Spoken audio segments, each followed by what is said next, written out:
picaflores Mainumbu, colibrí, atraídos por las flores de Lingaguazú, Linga finis. Está acá en el botánico. Hoy es 8 de febrero del 2022.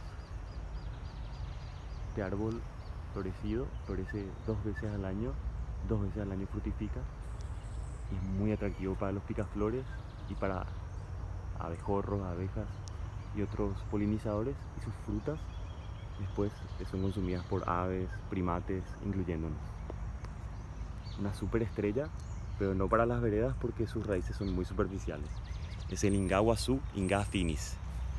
El de las veredas es el Linga i o Linga laurina, es otra especie.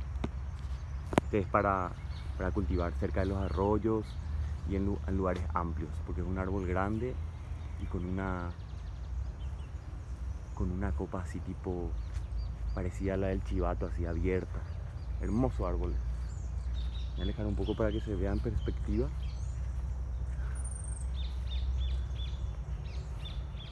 Hermoso.